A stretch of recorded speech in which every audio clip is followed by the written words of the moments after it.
We are back at our red brick redo, and it is time to take you on the completed tour.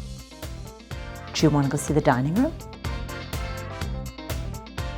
My gut says this is supposed to be a dining room. What is the secret to a good decorating transformation? Well, if you ask me, sometimes it's just flipping the purpose. So in this case, what was being used as a dining room became the living room, and what was being used as the living room became the dining room. And that is what we did. So neither of these rooms were renovated. This is really about how you can make big changes with small gestures. And in the dining room, you know what that big change was? That big change was the fact that really most dining rooms are just a box. And so often they don't have the best windows. They don't necessarily have the best light.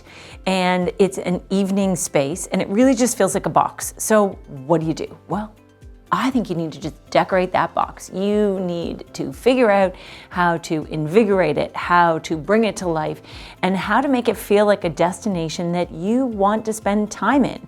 And the way we did it in the dining room was we started with wallpaper. We installed this gorgeous wallpaper. It's called Lamig Fox. I knew this room needed something, and it only has one window, so I didn't want to make the room dark. I didn't want to just paint it one dark, dramatic color because it felt to me like nobody would ever want to go into it.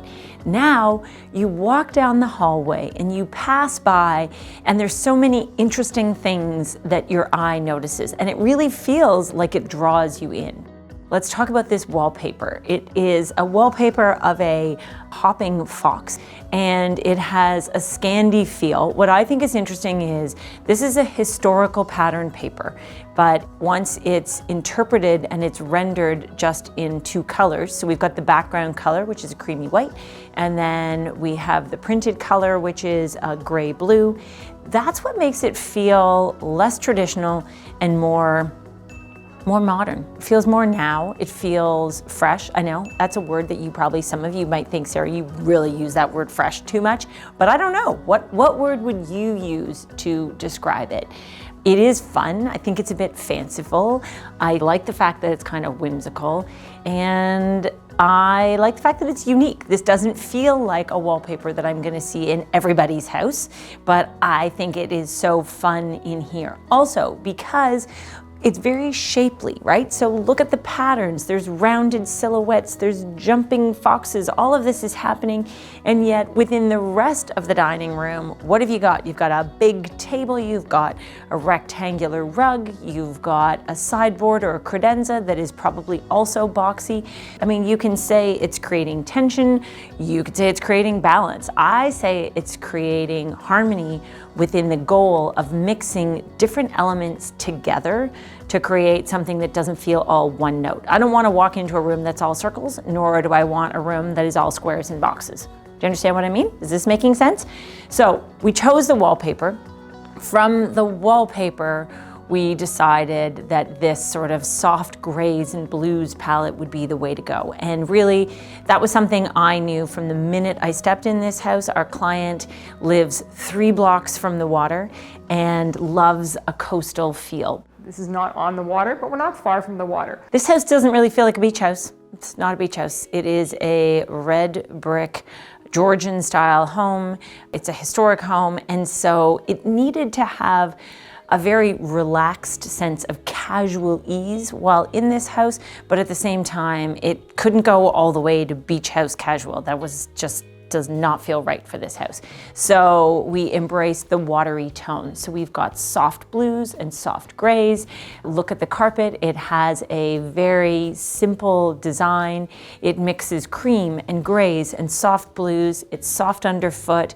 It is hard wearing and durable. And then we tied the colors in the rug to the colors in the wallpaper and also to the colors in the upholstered dining chairs, a smoky gray blue, and also, finishing touch, the dining tabletop. Now, here's a trick for a dining table. Let's say you want it to be a specific size, as we did, and we couldn't find the table that was the exact size we wanted, so we bought 2 table bases. So these are actually 2 round tables. and we are making them into pedestal bases. And then we have a big tabletop coming. And then we ordered up a piece of Caesar stone and had it made to be the exact size we wanted. And I think this is a great solution because in this household, this makes a very durable dining table. One of the prettiest things by far in this entire room, and a piece that I walk into the room and I get excited every time I look at this light fixture. Look at this fixture. This is the Osiris light fixture designed by Thomas O'Brien for Circa Lighting. It is beautiful. And when I said we didn't want to go with a beach house theme, we are close to the water. This, to me, feels like it has a lighthouse reference in here. It feels like the lens in a lighthouse. I don't know why. I don't know, there's something about this that makes me think of the lens on a lighthouse. That may not be the actual inspiration here, but the combination of bronze with brass, with linen that is on the shades, the way the bulbs shine through. This is not your everyday dining room fixture, and that is what I want you to think about. How can you push the boundaries a little, and instead of getting your average chandelier, think about whether embracing a different fixture would allow you to define your room and your home in a different way and create a different mood. We bought the matching sconces to go with this fixture, and it really creates a feeling of warmth in this room.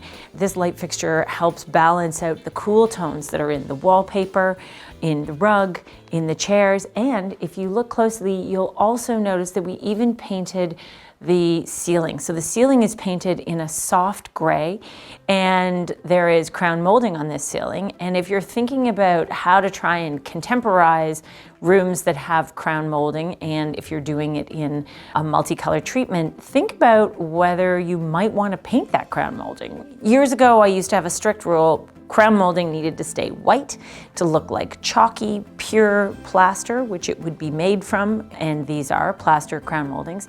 But in this case, we decided it looked more interesting if we took that ceiling color and we wrapped it down. So we've wrapped it onto the crown molding. It's really up to you whether you want to take your wall color and wrap it up onto the crown, or your ceiling and wrap it down onto the crown.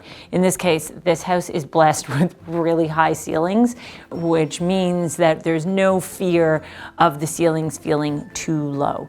One of the big changes in both of the rooms, both the living room and the dining room, is the addition of window coverings.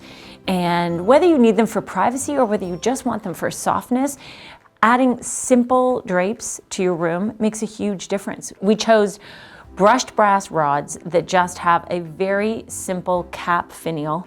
It is very restrained. In the living room, it's a pale, soft, oystery gray handkerchief linen. They're unlined.